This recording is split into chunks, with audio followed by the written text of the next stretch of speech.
And shalom to all of you, my friends. Yes, Rabbi Sol in the flesh. Look at that, that's my flesh. Live with you. So delightful to talk to Iris Barr. But I have more to do on this episode of the program because, of course, next week, only a few days from today, the beautiful holiday of Pesach is happening, or Passover to all of you who were lucky enough to avoid Hebrew school. So Passover, yes, 7, or in our case 8 days, remembering the Jewish exodus from Egypt, plus the, leading towards getting the Ten Commandments, which is Shavuos, which is a whole different holiday, plus the Seder, plus Elijah, the prophet, all these things going on. We're going to deal with a little aspect historically of that because Dave has wanted me today to continue the Passover theme of StoryTime. This is where we read a book for you and with you and comment upon it, sometimes mockingly, sometimes not, sometimes shockingly, and sometimes snot. Here we go. This book this week is The Story of Baby Moses. There we go. Now, this is not baby Moses. We're not so gender inclusive. Now, Moses is in this thing. We'll explain how. This is a book written by Alice Joyce Davidson, illustrated by Victoria Marshall, and it is from the Alice in Bible Land Goyish Books series. I'm going to need my stronger lenses for this. I see this now. This is, that's better. Hello, Shalom, I'm Rabbi Sol. Here we go. Let us read on StoryTime, the story of baby Moses. Alas, I cannot play our usual StoryTime theme because of copyright issues, but I'll sing a little for you. Tell me the stories, tell me the stories, tell me the stories, especially Jewish ones. I promise to read every page and go through each and every stage. Tell me the stories and we'll have some fun. Here we go. Alice liked to read a lot. What the hell does this have to do? Nothing. Alice. Alice liked to read a lot. It always made her glad to read a Bible story from a picture book she had. Little gorgeous tow-headed shiksa child there. One day, she sat down by a stream, or in other parlance, perhaps a tuffet, and the story that she read was about a baby, Moses, and a tiny basket bed. Let's see what happens there. As Alice sat there studying each picture and each word, she got this little message from her friend, the airmail bird. What? All right, here we go. So there we go, Alice. She's sitting there. There it is. There's a pigeon, and it's already crapped on her house a few times in the car, but it's bringing, remember airmail? Remember? How old is this? Hold on. Doesn't anybody even use this anymore? From Grolier Enterprises, copyright 1985. So, yeah, a few years ago. The email bird carries this letter. Reading is the special key to take you where you want to be. So I'm guessing this is going to bring her to ancient Egypt, which probably was hot as hell, full of slaves and miserable. Don't know why she would want to be there. We wanted to get out of there. That's the whole point of Passover. The book that Alice held became a great big giant screen. Oh, she walked on through to Bible land and came upon this scene. So she's crossing through, if you will, the looking book, Lewis Carroll be damned. She saw Israelites in Egypt. They were happy living there. As years went by, the families grew. They had good things to share.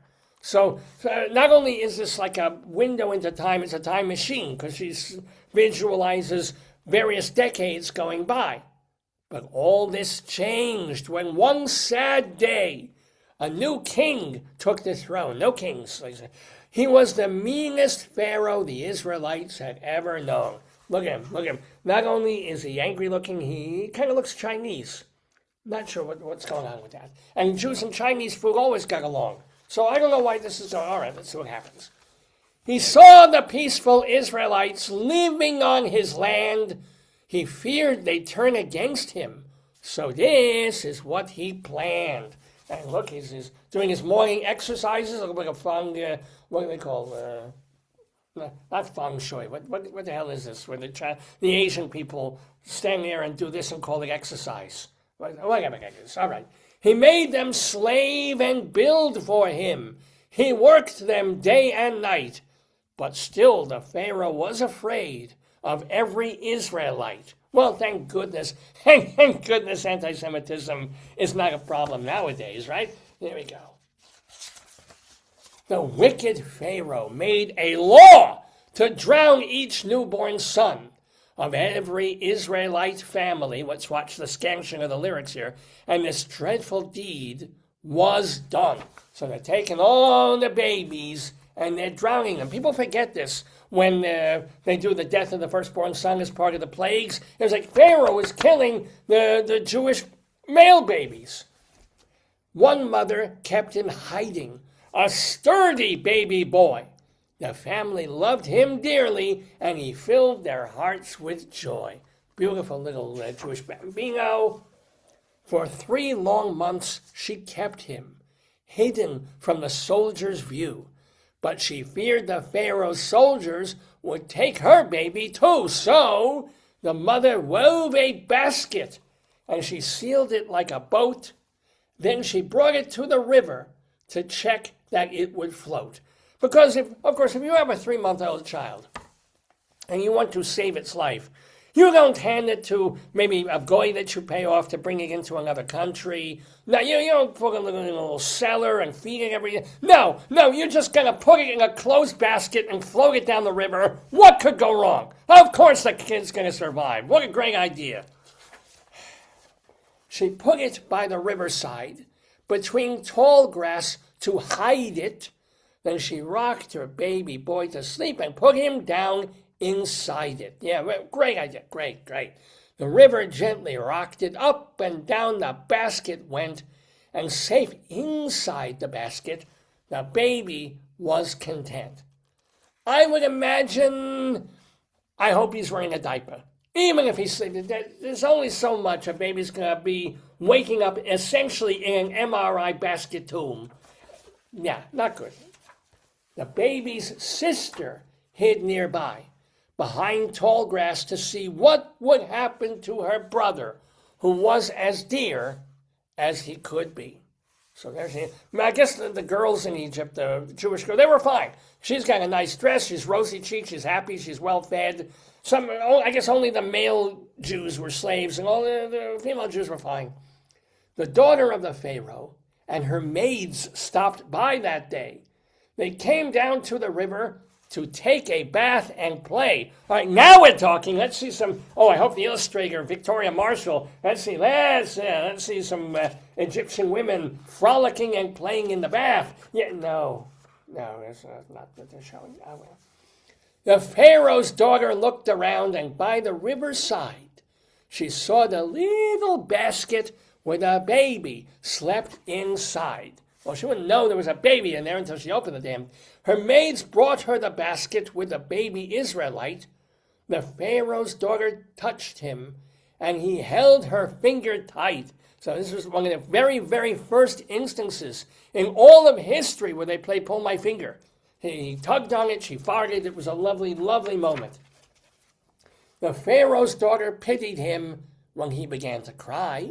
She held him and she rocked him, and she sang this lullaby.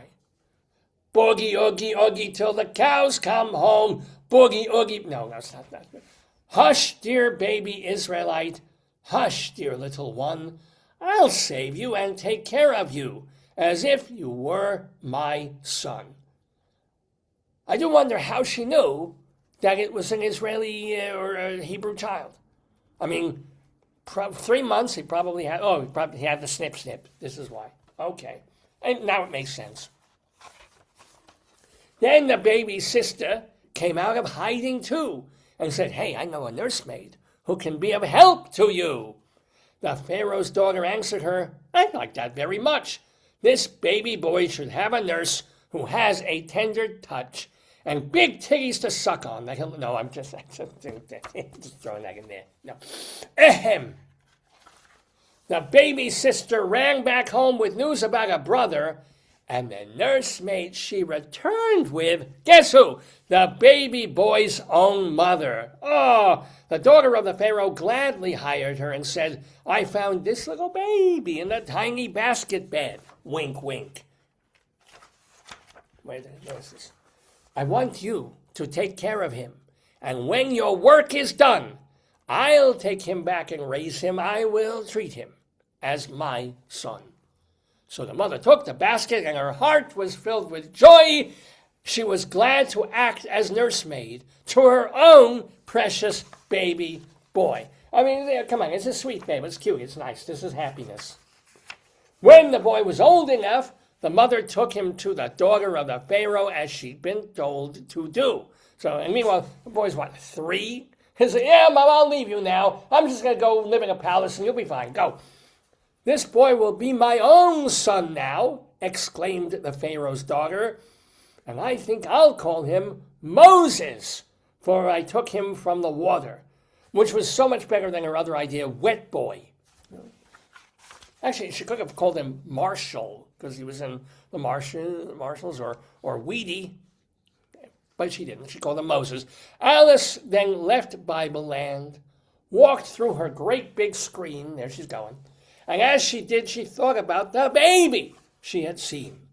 She knew that saving Moses was part of God's great plan, for Moses became a prophet and a very holy man.